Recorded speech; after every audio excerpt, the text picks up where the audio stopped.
estudiado el llamado de Dios, escuchar con atención, con inteligencia, para poder recibir la palabra del Señor, atesorarla y que el Señor nos hable al modo, a la forma que Él quiere, porque lo necesitamos. Amén.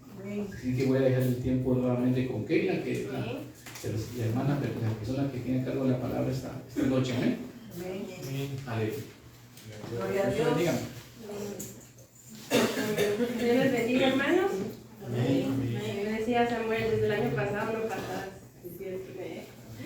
Agradezco al Señor siempre este privilegio que me da de compartir su palabra.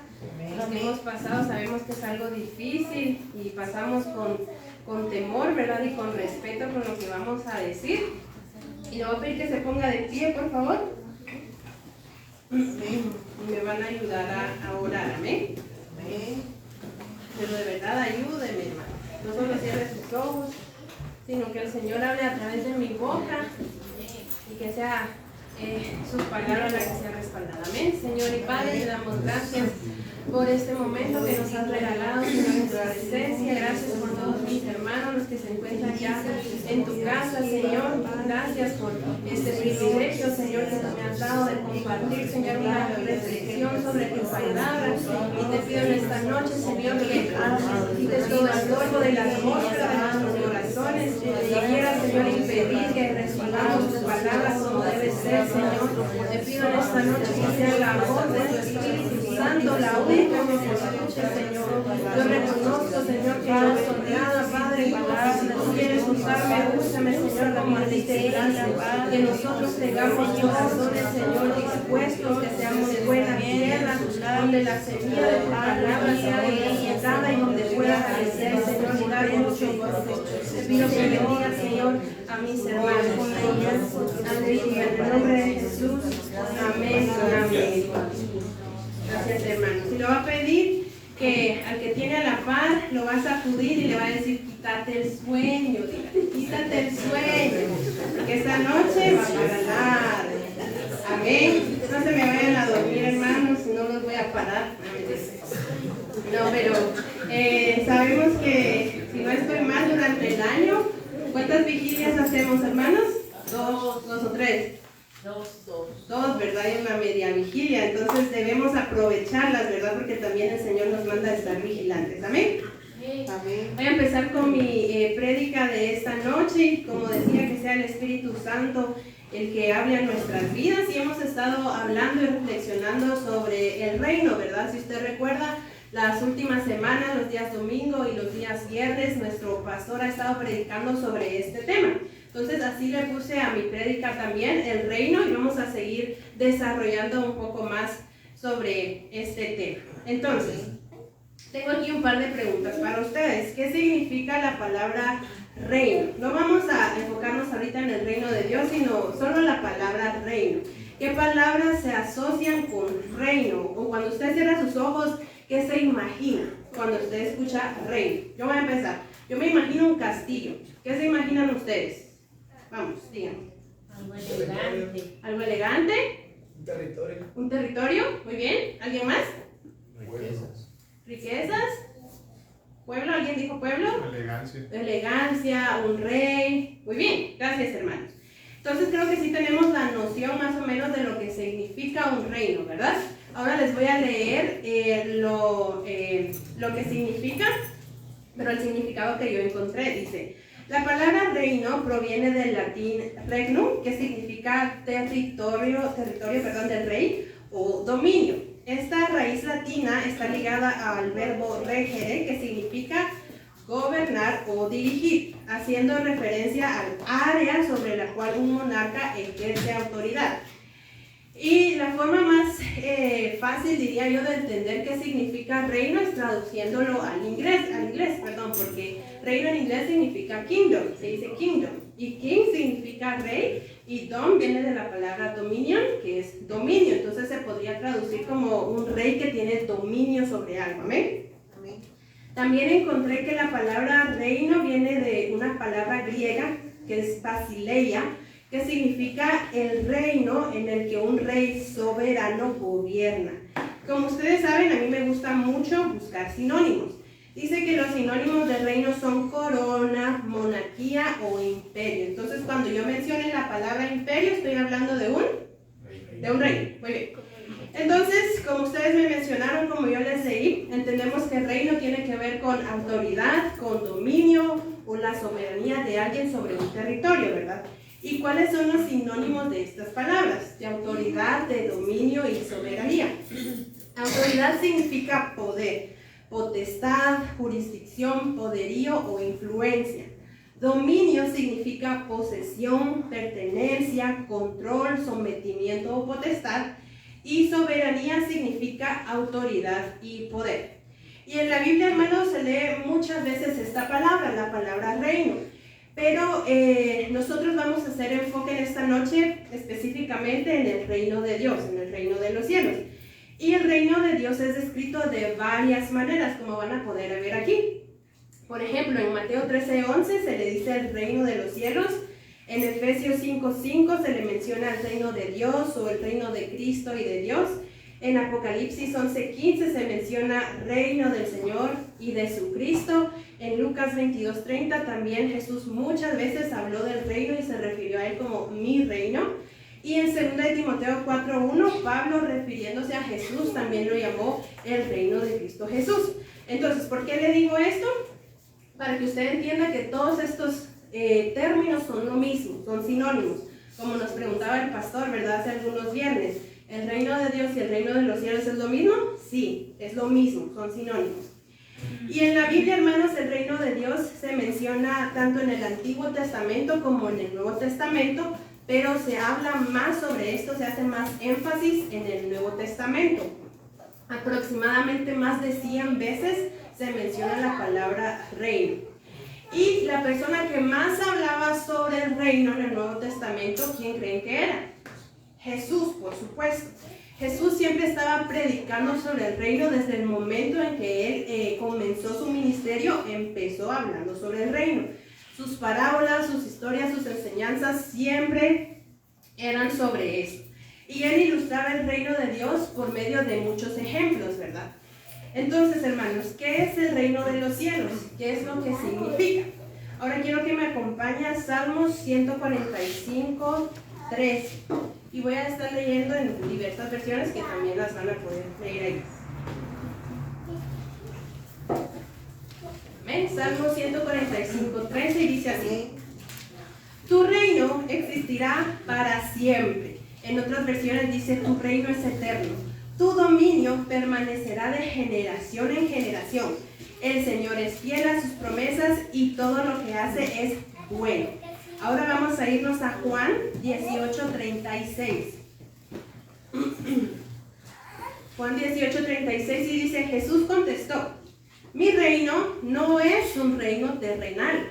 Si lo fuera, mis seguidores lucharían para impedir que yo sea entregado a los líderes judíos. Pero mi reino no es de este mundo. Entonces, como acabamos de leer en estos dos versículos, el reino de Dios no es algo terrenal, ¿verdad?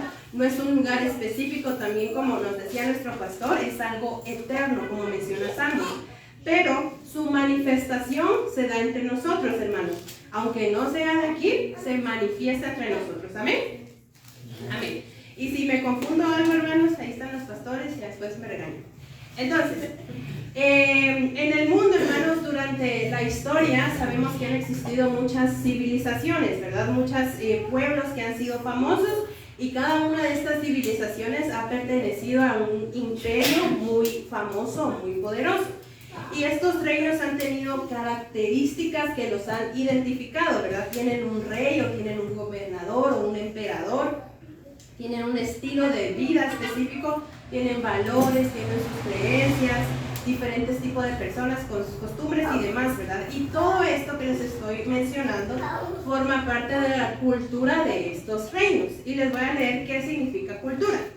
La cultura es el conjunto de elementos y características propias de una determinada comunidad. Incluye aspectos como costumbres, tradiciones, normas, el modo de pensar de un grupo de personas, cómo se comunican. Y la cultura también abarca aspectos como la religión, la moral, las artes incluso, la ley, la historia y la economía de un determinado grupo. Perdón, entonces yo aquí les traje un esquema y súper rápido les voy a enseñar 5 tipos de reinos y al final van a entender por qué les estoy mencionando esto. Reinos famosos o poderosos que han existido en la historia. No sé si ustedes han escuchado mencionar sobre el Imperio Romano, ¿verdad? ¿Y cuál era la cultura de este reino? Dice que estaba enfocado mucho en el poder, en expansión, en autoridad también. Dice que los romanos le daban mucho valor a la ley, al orden y la disciplina. También eran muy idólatras porque adoraban a muchos dioses, incluso a su emperador lo adoraban. Entonces una idea clave sobre este imperio es que era un reino donde el poder lo era todo. Ese es el Imperio Romano. Otro imperio era el japonés. De su cultura, ¿qué podemos decir? Era una cultura basada en el honor, la lealtad y la obediencia. Es por eso que a veces se escucha hablar de los samuráis, ¿verdad? Que eran este tipo de personas. Dice que ellos tenían respeto absoluto por la jerarquía. Y era un reino, hermanos, donde la lealtad y el honor definían cuál era tu valor. Otro reino era el reino del Antiguo Egipto. Sabemos que en el Antiguo Egipto, pues el faraón era visto como un dios, ¿verdad? Tenía un enfoque fuerte, perdón, ellos creían en la vida después de la muerte. Era una sociedad muy estructurada y era jerárquica. Y era un reino donde el gobernante, el faraón, era adorado también. También tenemos al Imperio Británico, que ellos se enfocaban mucho en expandirse globalmente. Dice que tenían mucha influencia en el idioma, en las leyes, en el comercio, y ellos tenían un sentido de superioridad cultural, se sentían superior a los demás. Y por último tenemos el Imperio Azteca. Dice que su cultura tenía una religión que estaba basada en sacrificios. Dice que eran guerreros altamente valorados y era una sociedad organizada por poder militar y religioso. Entonces, todos estos reinos, hermanos, si se dan cuenta, tienen algo en común. Todos estos reinos tienen valores, tienen normas, una misma forma de pensar, una misma forma de vivir, y esto es la cultura de esos reinos. Y yo me ponía a pensar, hermanos, si cada reino terrenal tiene una cultura, el reino de Dios también tiene una cultura, ¿verdad? Tiene reglas, normas que nosotros debemos de seguir y respetar. Pero el reino de Dios es totalmente diferente a los reinos que hay aquí en la tierra. Y a esto se refería Jesús cuando Él dijo, mi reino no es de este mundo. ¿Por qué? Porque el reino de Dios no se apega a las costumbres humanas, ¿verdad? Y tiene, como les decía, sus propios valores y normas. Y sobre todo tiene un rey que es diferente a los demás. Aleluya. Vamos a Juan 15, 19, por favor. Vamos a poner. Si miro a alguien que no está leyendo, lo voy a poner a leer. Dice Juan 15, 19. Si fueran del mundo, el mundo los amaría como a los suyos. Pero ustedes no son del mundo, sino que yo los he escogido de entre el mundo. Por eso el mundo los aborrece. Y Filipenses 3:20, miren qué es lo que dice. Nosotros, en cambio, somos ciudadanos del cielo y esperamos que de allí vuelva nuestro Salvador, el Señor Jesucristo. Entonces aquí la Biblia nos está diciendo, hermanos, que nosotros, aunque estamos viviendo aquí en este mundo, nosotros no pertenecemos aquí, ¿verdad? Por eso somos peregrinos, somos viajeros, estamos de paso. ¿Y dónde está nuestra ciudadanía, hermanos? ¿Dónde está nuestra patria? En el cielo, ¿verdad? Porque lo acabamos de leer. Y por lo tanto debemos comportarnos como tal, como ciudadanos del reino de Dios, ¿verdad? Debemos demostrar que nosotros pertenecemos a ese reino reflejando su cultura aquí en la tierra. Vamos a ponerles un ejemplo. ¿Cuántos de nosotros estamos orgullosos de nuestra nacionalidad, de ser guatemaltecos? Amén. Ay, hermano, levante la mano. Levante las dos para que se vea mejor. Ahí está, muy bien. Entonces sabemos que Guatemala es nuestra patria, es el país en donde nosotros vivimos, ¿verdad? Y si nosotros vamos a otro país y si salimos a turistear o a comer a un restaurante o a comprar cosas, ¿verdad? Vamos a tener un choque de culturas, porque inevitablemente nosotros, nuestras costumbres chapinas no van a ser iguales a las de México o a las de Estados Unidos, ¿verdad? Siempre va a haber algo diferente. Nosotros fuimos criados aquí, fuimos educados aquí en Guatemala, fuimos enseñados en las costumbres, en las tradiciones de un guatemalteco, ¿verdad? Y eso forma parte de nuestra cultura. Por ejemplo, No sé si ustedes han visto esos memes que a veces salen en Facebook que dice Chapín que se respeta, moja su pan en el café, Así es. ¿verdad? O dice Chapín que se respeta, come frijoles todos los días, ¿verdad? Así es. Díganme otra cosa que hacemos nosotros los chapines. Vamos a ver, participemos. Sí, come Tortrix, muy bien. ¿Qué más? ¿Qué otra cosa forma parte de nuestra cultura de chapines? La tortilla. La tortilla con sal, muy bien, riquísimo. ¿Algo más? Sí, chapín que se respeta siempre llega tarde, tristemente, muy bien. Entonces estas cosas forman parte de quiénes somos, de nuestra identidad cultural, ¿verdad? De guatemaltecos, nos identifica que somos parte de acá.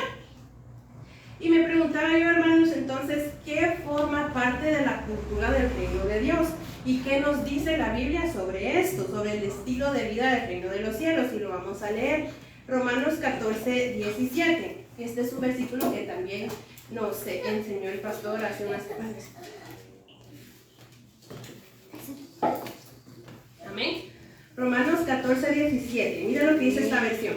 Porque el reino de Dios no es cuestión de comer o beber determinadas cosas, sino de vivir en justicia, paz y alegría por medio del Espíritu Santo. Entonces, ¿en qué consiste, hermanos, el estilo de vida del reino? Aquí nos lo está diciendo Romanos. Consiste en que practiquemos la justicia, la paz y el gozo que podemos tener en el Espíritu Santo. Amén. Y si nosotros nos identificamos como ciudadanos del cielo, debemos llevar una vida que lo refleje. Y ahorita les voy a desarrollar súper rápido estas tres cosas que menciona este pasaje. La justicia. ¿Qué significa la justicia? Dice que es un principio moral que lleva a determinar que todos deben vivir honestamente. Básicamente la justicia es hacer lo correcto. ¿Amén? ¿Cuáles son los sinónimos de la palabra justicia? Rectitud, imparcialidad, equidad, neutralidad. Y sabemos que nosotros tenemos a un Dios justo, ¿amén? Y Él exige justicia de nosotros también, exige que nosotros hagamos lo correcto. ¿Y dónde podemos verlo? En Miqueas 6:8. Acompáñame, por favor. Y me gustó mucho esta versión que yo encontré de Miqueas 6:8. Y dice: Él te ha declarado, oh hombre, lo que es bueno. ¿Y qué es lo que demanda el Señor de ti, sino solo practicar la justicia, amar la misericordia y andar humildemente con tu Dios? Entonces aquí nos dice que practicar la justicia es bueno, ¿verdad? Y la Biblia también nos menciona diversos pasajes sobre cómo podemos poner en práctica la justicia. Y se los voy a leer súper rápido, no los busquen porque son varios. Isaías 1:17. Aprendan a hacer el bien, busquen la justicia, ayuden a los oprimidos, defiendan la causa de los huérfanos, luchen por los derechos de las viudas. Jeremías 22:2. Así dice el Señor: practiquen el derecho y la justicia, libren al oprimido del poder del opresor, no maltraten ni hagan violencia al extranjero, ni al huérfano, ni a la viuda, ni derramen sangre inocente en este lugar. Y por último, Salmos 82:3-4 dice: defiendan a los débiles y a los huérfanos, háganles justicia al pobre y al necesitado, ayuden a los pobres, a los indefensos, protéjanlos de la gente perversa. Entonces todo esto forma parte de la cultura del reino que tenemos que reflejar: ser justos, ser correctos, ser rectos. ¿Amén? ¿Está entendiendo, hermano? Amén. Vamos con el siguiente que mencionaba Romanos, que es la paz. Dice que la paz es una relación de armonía entre las personas sin enfrentamientos ni conflictos. ¿Cuáles son los sinónimos? Mire, me encantó los sinónimos. Dice: paz es concordia, armonía, conciliación, acuerdo, amistad y unidad. Ese es un sinónimo de paz. Santo Dios. Y regresando a Romanos 12:18 dice: hasta donde dependa de ustedes, hagan cuanto puedan por vivir en paz en todos. Si ponemos un sinónimo, hagan cuanto puedan por vivir en unidad con todos, por vivir en amistad, en concordia con los demás. Y sabemos que la paz es fruto del Espíritu Santo. ¿Amén? ¿Dónde están mis niños? Levanten la mano, nenes. ¿Dónde se encuentran los frutos del Espíritu Santo? Vamos a ver si se recuerdan de la cita. Mas el fruto del Espíritu es amor, gozo, paz, paciencia, benignidad, bondad, fe, mansedumbre, templanza. Muy bien, y eso está en Gálatas 5:22-23. Ahora, regresemos a Romanos 14:17. Dice: Porque el reino de Dios no es comida ni bebida, sino justicia, paz y gozo en el Espíritu Santo. Y estas tres cosas, hermanos, que se mencionan aquí, solo se pueden tener o alcanzar mediante la obra del Espíritu Santo, como nos está diciendo aquí. Ahora, acompáñenme a Filipenses 4:7. Para que participen, alguien que me lo pueda leer, por favor. Sí. Filipenses 4:7 también es muy conocido. O si alguien lo puede leer. Así Dios les dará su paz, esa paz que la gente de este mundo no alcanza a comprender, pero que protege el corazón y el entendimiento de los que ya son de Cristo. Amén, gracias. Entonces aquí dice que la paz del reino de Dios, la paz que nos da el Señor, no es como la paz de este mundo, ¿verdad? Que depende siempre de las circunstancias. Porque ¿qué es lo que pasa en el mundo, hermano? Si a nosotros nos va bien, tenemos paz.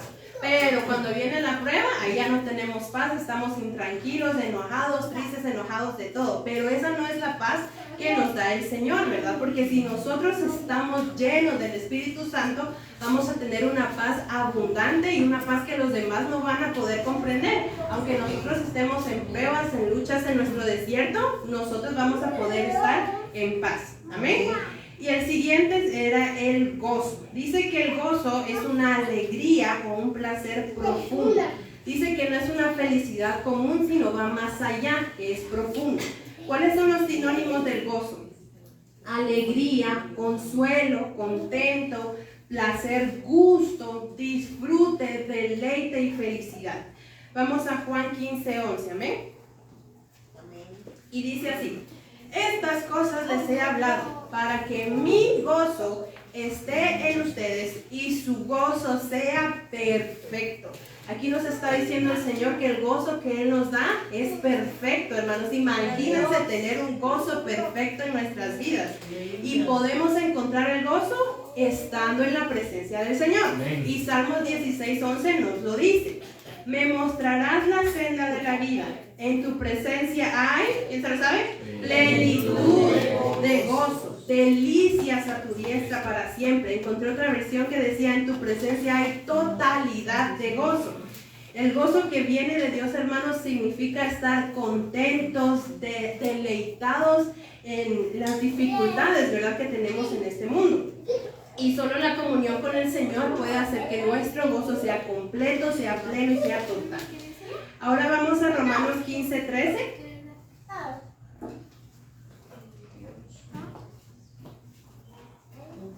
Romanos 15:13 y dice: el Dios de la esperanza os llene de todo gozo y paz en el creer, para que abundéis en esperanza por el poder del Espíritu Santo. Y como Abby nos acaba de recitar también, ¿verdad? El gozo también es fruto del Espíritu Santo.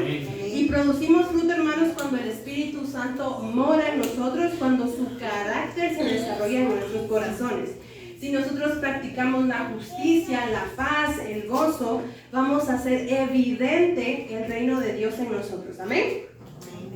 Bueno, y como les decía al principio, ¿verdad? Nuestro Señor Jesús, Él usaba muchas historias, muchas parábolas para ejemplificar el reino de los cielos.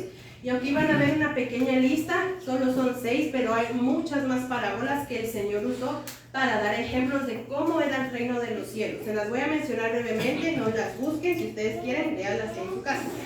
Dice que el Señor Jesús una vez habló de una parábola y dijo que el reino de los cielos era como una fiesta de bodas, que es cuando un rey hacía fiesta porque su hijo se iba a casar, y cuando ya todo estaba listo para empezar la boda, mandó a llamar a los invitados, pero ¿qué pasó? Nadie vino porque todos empezaron a poner excusas. También en otra ocasión el Señor mencionó que el reino de los cielos era como un tesoro escondido, que alguien encuentra un tesoro en un terreno, regresa a su casa, la vende todo lo que tiene y con alegría regresa a comprar el terreno y se queda con el tesoro que encontró. En otra ocasión decía que era como una red de pescar, que cuando salen los pescadores al mar atrapan muchos peces, regresan a la orilla y cuando sacan los peces los empiezan a categorizar, los que sirven y los que no sirven los desechan. En otra ocasión también muy famoso, el Señor dijo que era como una semilla de mostaza que se planta en el corazón de una persona y si se tiene cuidado de eso, empieza a crecer. También decía que el reino es como un granjero que siembra semillas, ¿verdad?, en diferentes tipos de terreno, y solo el terreno que es fértil va a producir buen fruto. Y por último también decía que el reino de los cielos es para aquellos que son como niños, amén. Yo me ponía a pensar, hermanos, ¿por qué tanto afán de Jesús de ilustrar mucho, de muchas formas, el reino de los cielos? Porque como les digo, aquí solo son 6 parábolas, pero hay muchas más parábolas del reino de los cielos. Entonces decía yo, ¿cuál es el misterio del reino de Dios que Jesús se esforzó tanto para explicárselo al pueblo de diferentes formas? ¿Qué importancia entonces tiene el reino de Dios? Y el reino de Dios, hermanos, es un lugar que refleja perfectamente el carácter del Señor, ¿verdad?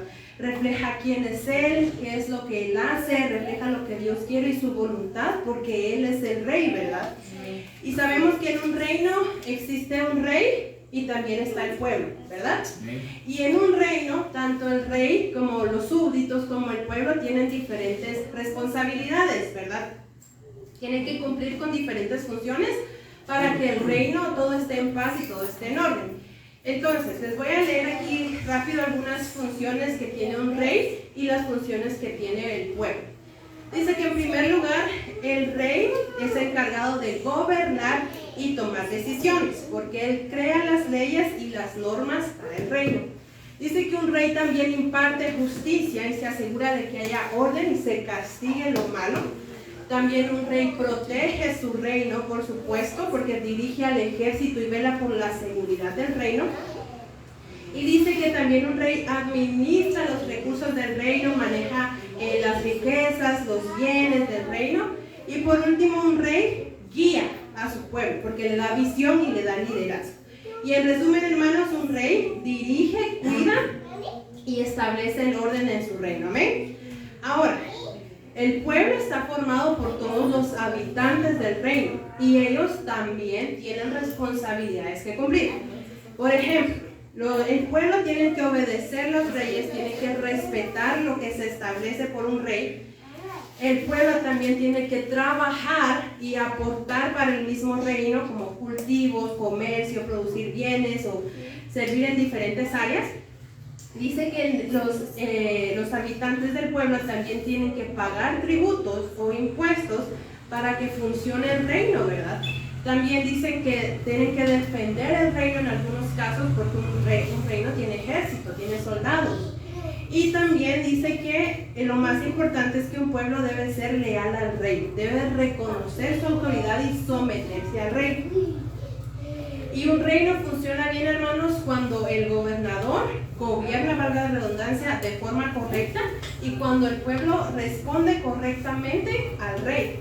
Y sabemos, hermanos, que nuestro rey es Dios y por supuesto que Él gobierna correctamente como debe ser, cumple su rol a la perfección. Pero ¿qué pasa con nosotros, hermanos? ¿Será que nosotros como pueblo estamos cumpliendo con las cosas que les leí? ¿Será que estamos obedeciendo las leyes del Señor, trabajando para el reino, aportando para el reino, pagando tributos, defendiendo el reino como buenos soldados que somos del Señor y siendo leales al Señor? Ahora quiero que me acompañe a Lucas 12:32.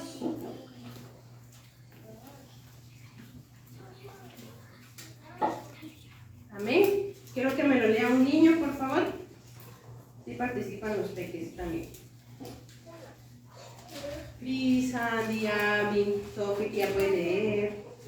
¿Quién me lo quiere leer? Lucas 12:32.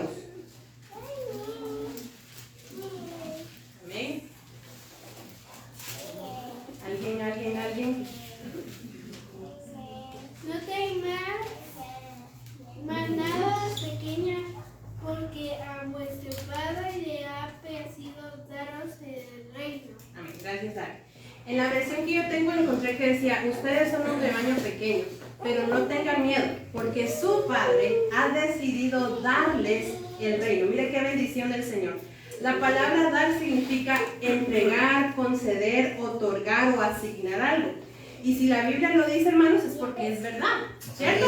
De nosotros es el reino y el Señor quiere dárnoslo, pero me ponía a pensar yo, la forma en la que nosotros recibamos, hermanos, ese reino va a depender mucho de nuestra disposición, ¿verdad? Ejemplo, hermanos, en la clase de mis bebés hay muchas ocasiones en las que ellos andan hiperactivos. ¿verdad? Y que ellos no están quietos o no ponen atención y se distraen mucho. Entonces vengo yo y les digo, no debería hacerlo, pero me voy a exponer con ustedes. Y les digo, bueno, el que ponga atención le voy a dar un premio. Y ya todos se ponen así, ¿verdad? Más con los chiquitos, la clase de los bebecitos. O el que termine rápido su actividad le voy a dar un premio al final de la clase. Y a todos hacen caso, ¿verdad? Y alguna vez le pregunto, no sé si usted hizo eso con sus hijos cuando estaban más pequeños, ¿verdad? O en mi caso con mi hermano nos pasaba. Y mi mamá nos decía, mira, si sacas buenas notas, al final del bimestre te voy a llevar a comer a un lugar. O te voy a regalar tal cosa que tú querrás, ¿verdad? O mira, si me haces el aseo de la casa cuando yo regrese, te voy a mandar a comprar McDonald's. No sé, algo así. Pero nuestros papás nos premiaban cuando nosotros hacíamos lo correcto, ¿verdad? Y yo venía y hacía como que asimilaba esta situación con lo que significa obtener el reino. Y mis pastores me corrigen si estoy mal, y ustedes también, hermanos, pero nosotros sabemos que la salvación del Señor no es algo que nosotros merezcamos, sino por gracia lo hemos recibido, amén. Y no podemos hacer absolutamente nada para merecerlo, sino es pura misericordia del Señor, y todos somos salvos porque Jesús pagó el precio por nosotros, y por eso es que podemos ir al cielo, amén. Pero me ponía a pensar yo, ¿acaso nosotros solo queremos tener acceso al cielo y nada más? ¿Nos queremos quedar con eso, solo con entrar al cielo? ¿O queremos ir un poquito más allá? Amén. Miren lo que dice Colosenses 3, 23 al 24.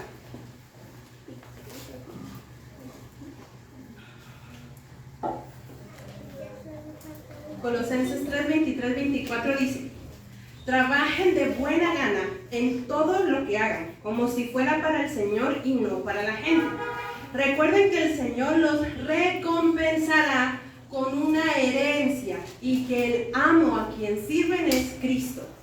Vamos ahora a Apocalipsis 22, 12, súper conocido también, y le voy a leer diversas versiones que encontré del mismo versículo. Apocalipsis 22, 12, y dice la primera: he aquí, yo vengo pronto. ¿Qué más dice, hermanos? Aleluya. Y mi galardón conmigo para recompensar a cada uno según sea su obra. Galardón es sinónimo de recompensa, de premio. En otra versión dice: estén alerta porque vengo pronto. Traeré conmigo la recompensa que cada cual merece por lo que ha hecho. Y la última versión dice: traigo el premio que le daré a cada persona de acuerdo con lo que haya hecho. Entonces el reino de Dios, yo pensaba, hermanos, y así lo entendí yo, que es parte de la recompensa que el Señor nos promete, ¿verdad? Pero según dicen estos versículos, hermanos, ¿qué estamos haciendo nosotros para ser merecedores del reino? ¿Estamos siendo obedientes con el Señor, siguiendo las leyes, viviendo el estilo de vida de la cultura del reino, siendo fieles? Y existen requisitos también, hermanos, que son necesarios para poder ser partícipes del reino. Y vamos a ver cuáles son. Vamos a Mateo 4:17.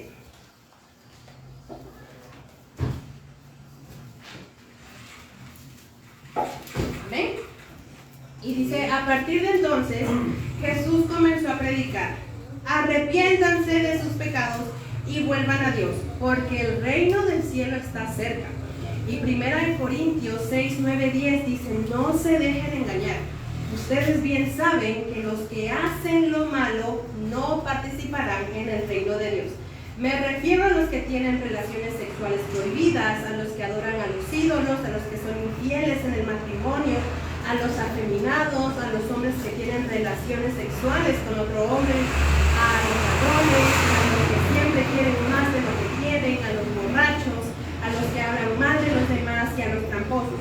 Ninguno de ellos participará del reino de Dios. Los que eligen permanecer en pecado, hermanos, no pueden ser parte del reino de Dios. Y por eso es que dice Jesús: es necesario arrepentirse de sus pecados y apartarse del mal. Amén. Amén. Ahora, ¿qué otros requisitos hay, hermanos? Vamos a Juan 3:3.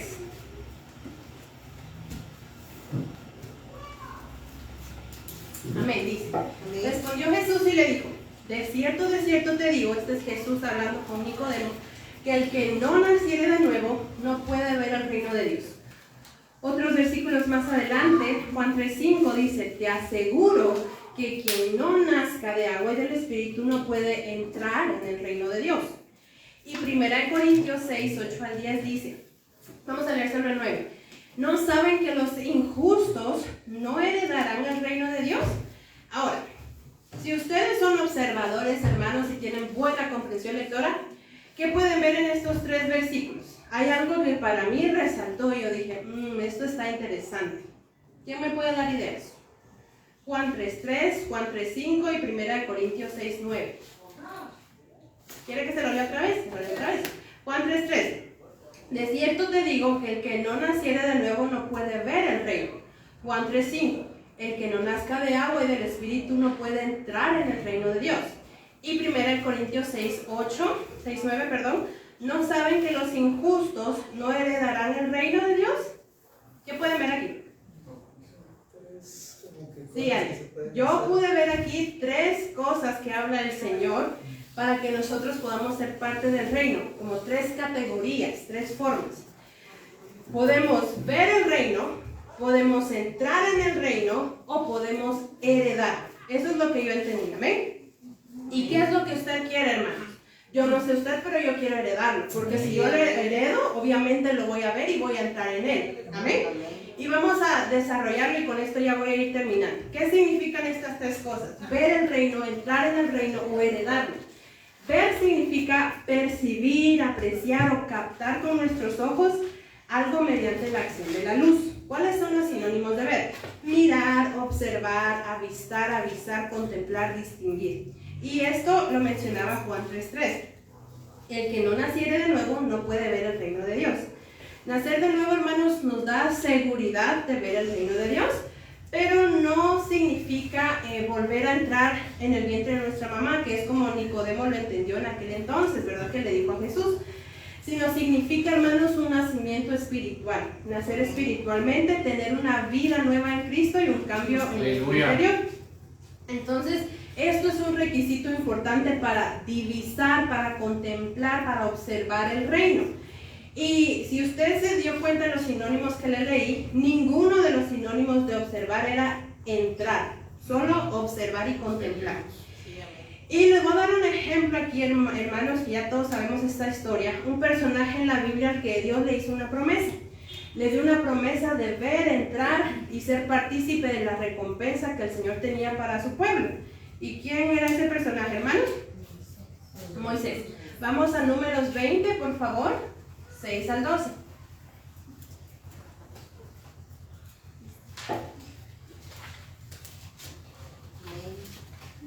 Amén.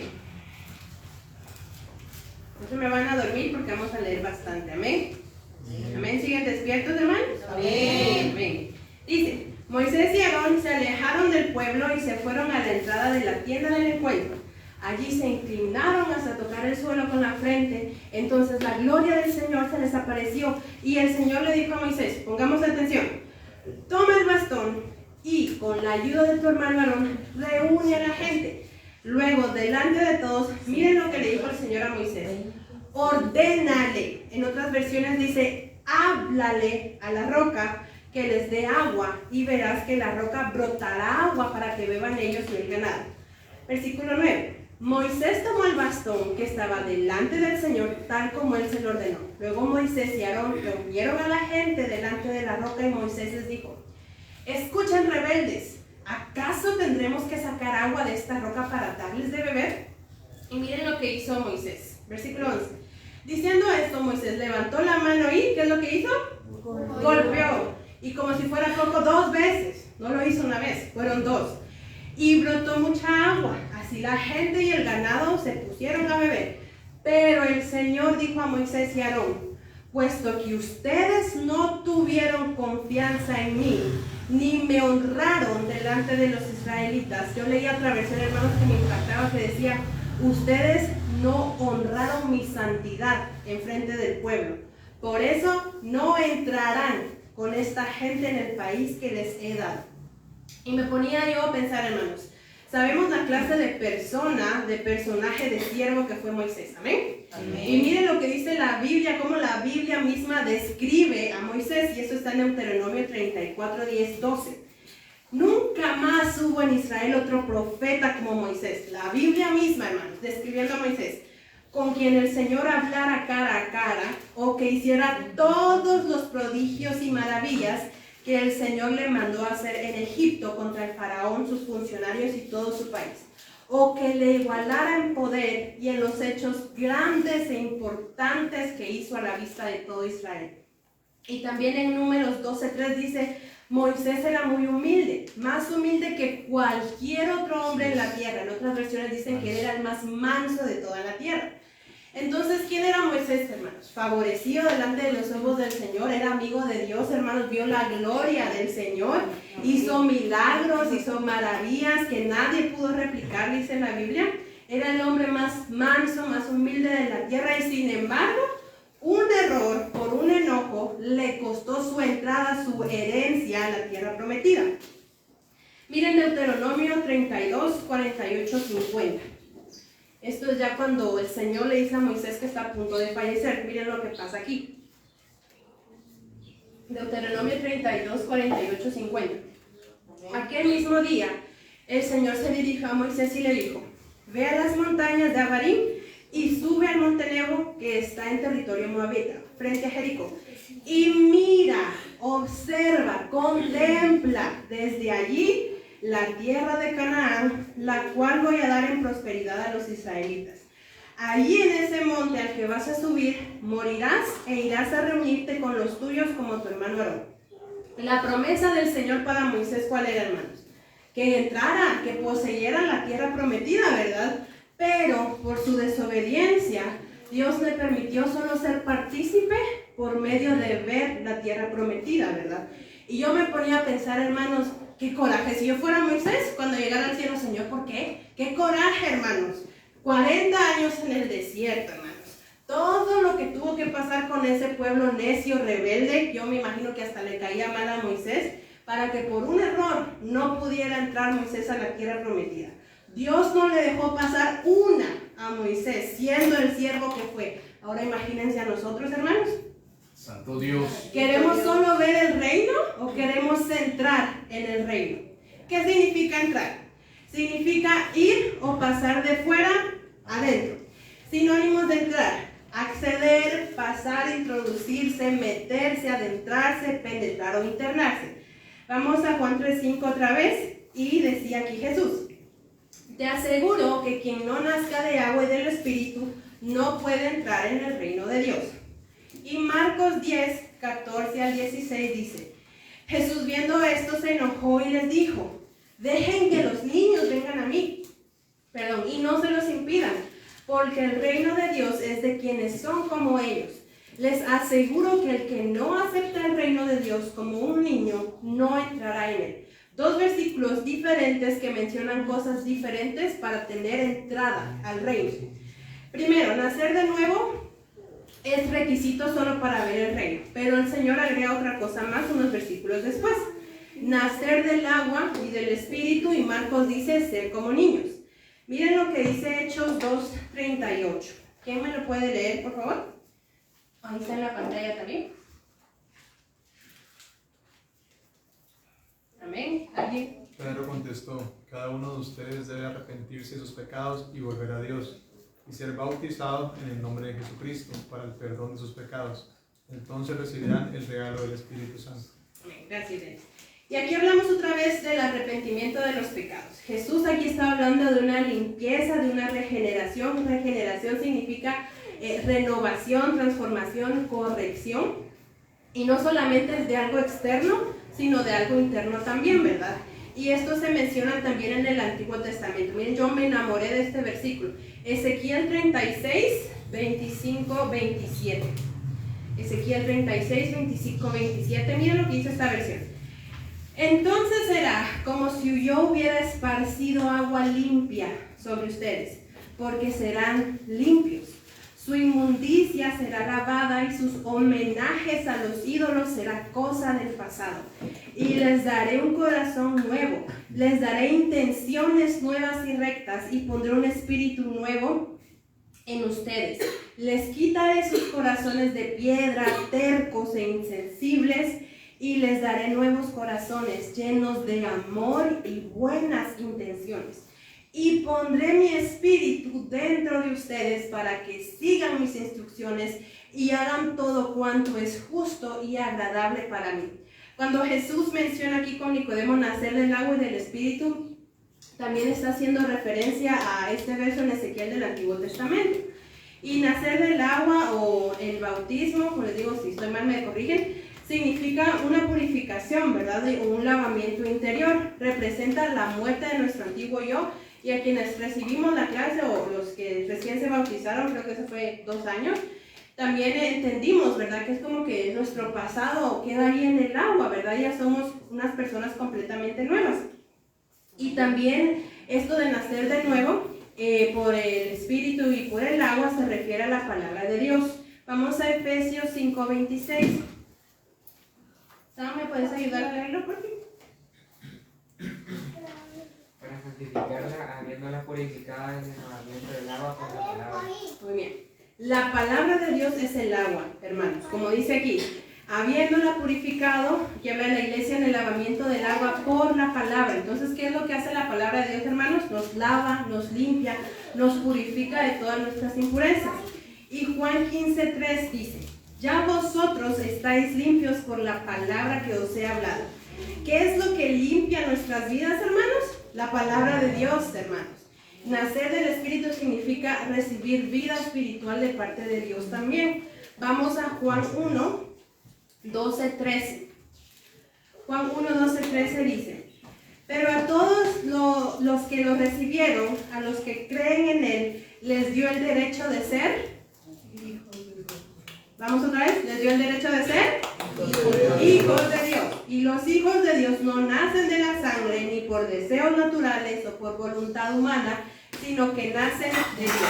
Entonces, esto es la vida espiritual. Lo que el Espíritu hace en nosotros es una transformación interna, ¿verdad, hermanos? Nos transforma nuestro corazón, transforma nuestra alma, nuestros pensamientos y recibimos la nueva vida que el Espíritu de Dios nos da.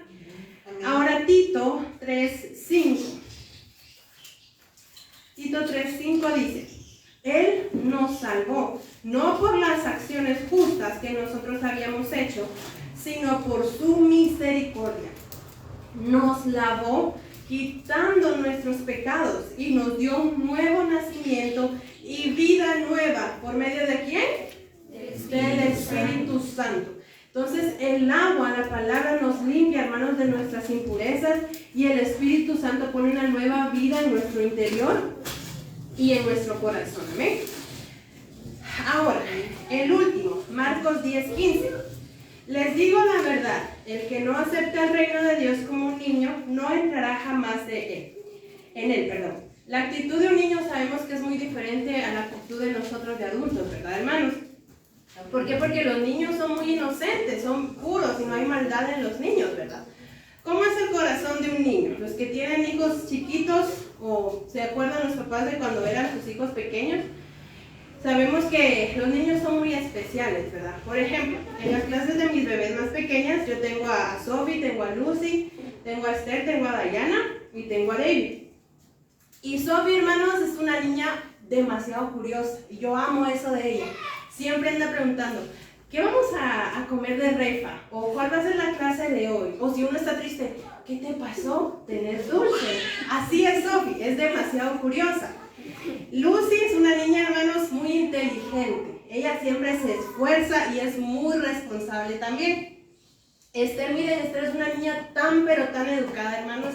Y Esther es una niña cooperadora y siempre está dispuesta a ayudar y cualquier cosa que le decimos en la clase, ella lo hace, sin enojarse y sin dudar. Diana, miren, Diana es la niña más amorosa que existe. Sí. Los que venimos temprano el domingo, ¿han visto cuando ella viene qué hace? Sí, corre a abrazarlo a uno y siempre anda con una sonrisota. Sí, y David, hermanos, aunque es un terremoto, ese niño es el niño más feliz que yo he visto, hermanos. Ustedes lo miran, se le quedan viendo y se sonríe. Y empieza a matarse a carcajadas. Él nunca lo va a ver triste. O si se cae, llora, pero es un segundo y al siguiente ya está todo feliz. Y eso es lo que dice el Señor, que nosotros tenemos que ser como ellos, ¿verdad? Como los niños. Tienen un corazón humilde, un corazón sencillo, un corazón puro y un corazón enseñable también. Los niños también, hermanos, tienen una confianza plena, una confianza ciega en nosotros de adultos. Porque si uno les dice algo a los niños, ellos nos van a creer, porque ¿por qué dudarían de nosotros, verdad? Por ejemplo, no sé cuántos de ustedes conocen a Andrea y a Gerardo. Ellos son amigos de la familia muchos años y Andrea trabaja con mi mamá. ¿Alguien los ha visto? ¿Los ubican? Muy bien. Andrea tiene 4 hijos ahora. Y la segunda nena, Abby, hace unos meses fue su cumpleaños, creo que fue el año pasado, si no estoy mal. Y mi mamá le llevó a su casa, ¿verdad? A dar un regalo y me llevó con ella. Perdón, y como yo no le llevaba regalo, me dijo mi regalo, y le dije, te prometo que la próxima vez que yo te vea te voy a dar un regalo. Así se quedó y no los miro tan seguido. Luego, después de unos meses, la volví a ver justo cuando falleció mi abuela en el velorio. Y cuando me vio la niña, ¿saben qué es lo primero que me dijo? No, mi hola. Y mi regalo, me fue a decir, y yo ni me acordaba, hermanos, qué pena y qué vergüenza con la pobre nena. Yo, ¿de qué me estás hablando? ¿Qué regalo? Y la otra nena, que justo se llama Keila, su hermana, me dijo, me empezó a explicar, es que tú le dijiste que le ibas a regalar una muñeca. Y yo, ya me acordé, perdóname, pero no te lo traje. Pero la próxima vez que te vea, sí te lo voy a dar. Vinieron en el aniversario, me volví a ver la nena. ¿Qué me dijo? Y mi regalo, hermanos, yo no lo tenía, ni se lo he comprado. Yo dije, perdóname, te prometo que hoy sí, la próxima vez que yo te vea, te voy a dar tu muñeca. Pero a lo que voy es, hermanos, que ella me creyó cuando yo le dije, te voy a dar una muñeca. Y como les digo, ella confió plenamente y ciegamente en mí. ¿Por qué le habría de mentir? Y esa es la actitud que dice aquí que nosotros tenemos que tener para poder entrar al reino de los cielos. ¿Amén? Y ahora, heredar, recibir bienes, derechos, obligaciones o rasgos. Eso significa heredar. Dice recibir rasgos, ya sean físicos, culturales, de una persona fallecida por testamento o ley, o de un antecesor, situación previa. ¿Cuáles son los sinónimos de heredar? Recibir, suceder o disfrutar. Y las personas que heredan, hermanos, son aquellos que tienen derecho a heredar algo. Cuando los padres fallecen, ¿verdad? Usualmente dejan un testamento, ¿verdad? Eso es algo común de hacer. Y usualmente los hijos heredan algo de los papás, ya sea terrenos, casa, dinero o las deudas, pero las heredan, ¿verdad? Y para tener derecho a heredarlo, deben ser hijos, primero, ¿verdad? Por ejemplo, mi mamá toda la vida nos ha dicho con mis hermanos que el día que ella llegue a faltar, su negocio allá en la terminal va a pasar a nosotros, porque somos sus hijos, ¿verdad? Y nosotros tenemos que hacernos cargo de eso. El negocio de mi mamá no puede pasar a manos de mis amigos o a manos de un conocido. ¿Por qué? Porque ellos no son hijos. Los hijos somos nosotros y por lo tanto nosotros tenemos ese derecho a heredar ese lugar. Entonces, un requisito para heredar el reino es ser hijos de Dios. Mira dónde está Romanos 8, 16, 17, lo que dice aquí. Porque el Espíritu mismo le asegura a nuestro espíritu que somos hijos de Dios. Y como somos sus hijos, somos herederos. Herederos de Dios y coherederos junto con Cristo. Pero si compartimos su gloria, también hemos de participar de sus sufrimientos. Entonces, uno de los requisitos, no solo para entrar en el reino, para heredarlo, es que seamos hijos de Dios, hermanos. ¿Cuántos hijos hay aquí, hermanos? Amén. Yo me creo hija de Dios. Sí, y qué fácil, hermanos, que este fuera el único requisito, pero lamentablemente no. Vamos a 1 Corintios 6, 9, 10. Y tomé prestada la versión del pastor que dice que encontró en una versión en inglés, porque se da a entender mucho mejor, es como más explícita. Se las voy a leer. Dice: ¿no saben que los injustos no heredarán ni tendrán parte en el reino de Dios? No se dejen engañar. Miren, hermanos, todo lo que menciona la Biblia. Ni los inmorales sexuales, ni los idólatras, ni los adúlteros, ni los afeminados por perversión, ni los que practican la homosexualidad, ni los ladrones, ni los ambiciosos, ni los borrachos, ni los difamadores, ni aquellas personas que usan sus palabras para abusar de otros, para insultarlos, para humillarlos, para ofenderlos o intimidarlos, ni los estafadores heredarán ni tendrán parte en el reino de Dios. Esto también se complementa con lo que dice Gálatas 5, 19, 21. Cuando ustedes siguen los deseos de la naturaleza pecaminosa, los resultados son más que claros. Inmoralidad sexual, impureza, pasiones sensuales, idolatría, hechicería, hostilidad, peleas, celos, arrebatos de furia, ambición egoísta, discordias, divisiones, envidia, borracheras, fiestas desenfrenadas y otros pecados parecidos. Permítanme repetirles lo que les dije antes. Cualquiera que lleve esa clase de vida no heredará el reino de Dios. Y nosotros, si hacemos alguna de estas cosas, tenemos un estilo de vida en donde estas cosas que les mencioné sean tan comunes, no vamos a heredar el reino, hermanos. Y todo esto que menciona Corintios y Gálatas forma parte de la cultura del mundo, no forma parte de la cultura del reino, que ya vimos un poco sobre eso. ¿Amén? Y por último, hermanos, otro requisito para heredar el reino, y este es mi favorito. El reino de los cielos lo heredan aquellos que son vencedores, hermanos. Y miren lo que el Señor promete en su reino. Vamos todos, por favor, a Apocalipsis 21:1-7, y les prometo que con esto termino. Apocalipsis 21:1-7.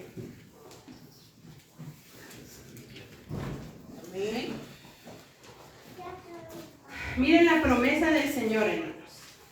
Después vi un cielo nuevo y una tierra nueva, pues ya el primer cielo y la primera tierra habían dejado de existir, lo mismo que el mar. Vi también que la ciudad santa, la nueva Jerusalén, bajaba del cielo donde vive Dios. La ciudad parecía una novia vestida para su boda, lista para encontrarse con su novio. Y oí que del trono salía una fuerte voz que decía: aquí es donde Dios vive con su pueblo.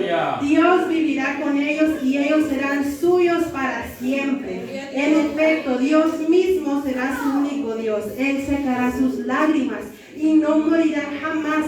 Tampoco volverán a llorar ni a lamentarse, ni sentirán ningún dolor, porque lo que antes existía ha dejado de existir. Dios dijo desde su trono: yo hago todo nuevo. Y también dijo: escribe, porque estas palabras son verdaderas y dignas de confianza. Después me dijo: ya todo está hecho. Yo soy el principio y el fin. Y al que tenga sed, a cambio de nada le daré a beber del agua de la fuente que da vida eterna. Los que salgan vencedores heredarán todas esas bendiciones, y yo seré su Dios y ellos serán mis hijos. Hermanos, yo pensé que se iba a emocionar con esto. Denle un aplauso al Señor, hermanos. Esta es nuestra promesa, hermanos, que nosotros vamos a heredar. Amén.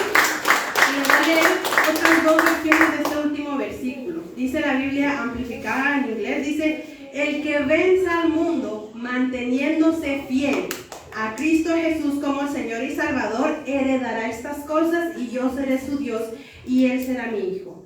Y otra versión dice: los que triunfen sobre las dificultades y sigan confiando en mí, les daré todo eso y serán mis hijos y yo seré su Dios. Eso es a lo que yo aspiro, hermanos. No solo a ver el reino, no solo a entrar, sino a heredar ese reino. Amén. Que el Señor les bendiga a cada uno, hermanos. Espero que me haya dado a entender. Amén. El tiempo es con mi pastor. Amén. Gloria a Dios. Bendito Dios. Al que venciere, al que venciere. No a cualquiera, sino al que venciere. Y hacia ahí nos quiere llevar el Señor. Amén. A vencer. Amén. ¿Pero qué vencer? Primero a nosotros mismos.